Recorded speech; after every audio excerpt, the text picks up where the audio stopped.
Wondering how you're supposed to change your diet when you're low on energy? When you look online and you find things that might help with your POTS or long COVID or ME, you might find lots of things that other people have tried or that have worked for them, and one of those is probably dietary changes. There's a lot of diets out there that a lot of people have reported have helped. Again, every person is different. I have also a video on one of the most common dietary changes for those with POTS, which I'll link below. But there's not only different kinds of diets, but different kinds of foods that you could exclude, and you might be curious about that. Maybe you're curious about eating healthier or starting to eat healthier or getting back to eating healthier, but you're finding it difficult. You feel like you have a day when you have maybe more energy, but of course on a day that you have more energy, cooking is the last thing that's on your mind. You want to take advantage of that extra energy, maybe catch up on other tasks, or maybe meet a friend or do something fun like that. So then you're kind of stuck in this vicious loop where you know that eating healthier can and will give you more energy, but you don't have enough energy to prep to eat healthier. So in this video, I want to talk about a few ways that you can make preparing meals a bit easier. Everything has to be done a bit differently when your energy is low, and cooking is again one of those things that have to be done a little bit differently as well. But it can still be done and you can still find enjoyment out of it. It just has to be adjusted.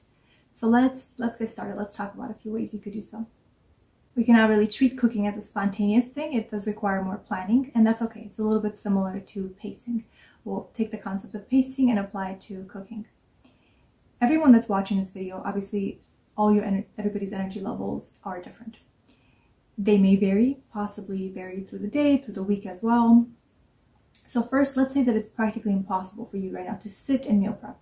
What options are there? Is it possible to ask a loved one to prepare meals for you? If you're changing your diet or trying different dietary changes, perhaps both of you could try doing the diet and see how you feel. That also makes it easier as you have someone to hold you accountable. You could even bond over it, compare notes on how the food makes you feel, or perhaps somebody else can do a portion of the meal prep, like help you out. Maybe do the chopping of the vegetables, which takes a lot of energy. Or maybe you're the one that's buying the groceries online and thinking about recipes and they could prep. Again, communicate with that loved one to see what makes sense in your situation. If perhaps that's not an option with another person helping you out, is it possible to order a healthy meal delivery? These have popped up in a lot more places. It's pricier than cooking at home, but it's a long-term investment in your health and well-being. At one point when I lived alone in the city that was kind of a smaller city, didn't have a lot of options, I ended up finding this really small meal service for bodybuilders actually. The food was, it was bland, it was relatively not the greatest, but it was nutritious, it was healthy, and it did the job for what I needed then. But let's say the above two are not an option. Maybe you live alone, you can't afford meal delivery at this moment. So I would like to share some tips on how to structure meal planning, prepping, and cooking. First, let's talk about planning. Preparing meals in advance is probably the easiest as it doesn't require you to cook every single day. You can instead do this 2 to 3 times a week at most. So maybe on Sunday, you prepare your dinners for Monday, Tuesday, and Wednesday. And then maybe on Wednesday, you prepare it for Thursday, Friday, and Saturday. That means that theoretically you've only cooked twice during the week. You could technically have the same food for lunch and dinner that you prepared. Maybe you have a simple breakfast like porridge or eggs or a smoothie that you prepare in the morning, and maybe some healthy snacks throughout the day, and that kind of fills up your day of eating. So practically that requires you to find 2 recipes and of course their ingredients. If you're not sure where to start, I will also include some links down below of websites that have it. You could even filter by how simple the recipe is, and really trying to be as minimalist as possible because you're now wanting to spend hours in the kitchen. One other tip for choosing what to cook, because of course it can be overwhelming, is I usually look at what's in store in the season and then I'll type in that ingredient and I'll see what recipes they have.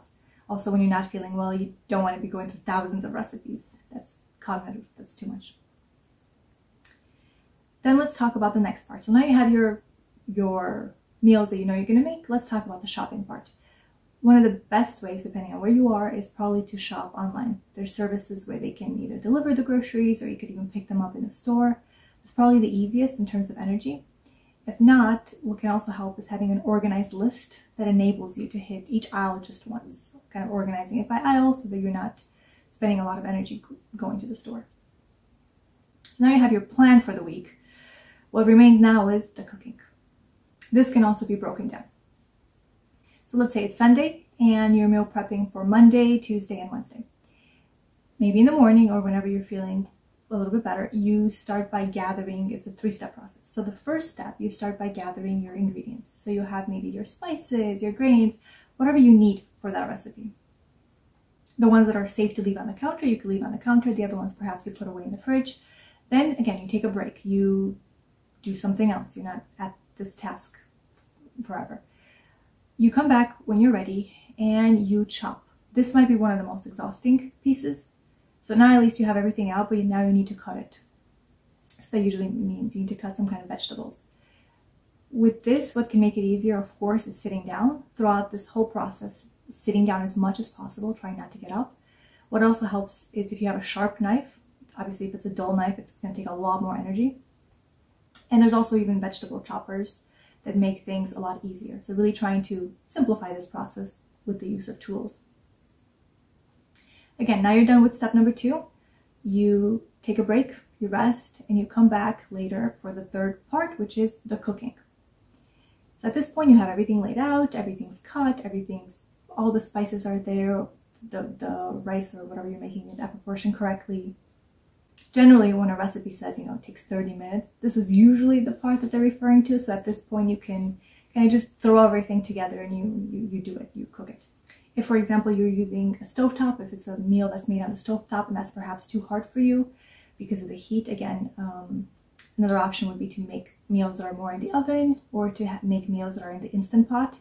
So those are 2 good investments. That way there's not so much watching that's needed. Perhaps you just have to sit somewhere nearby, but you don't have to stand and stir and really watch it over a stovetop where there's also all this heat rising up and perhaps aggravating your symptoms. Then you rest, you wait for the food to cool down, and then you could put it into the appropriate bowls for the week.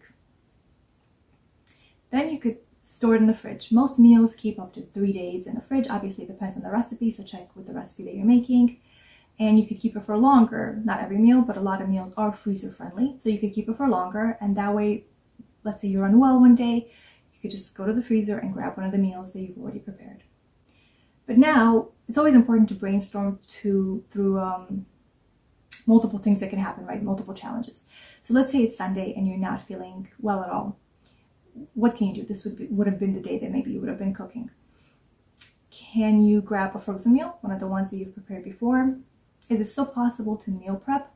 But perhaps one of the options would be to downscale it. Maybe you just cook the rice and the meat in the Instant Pot or oven, and that's it.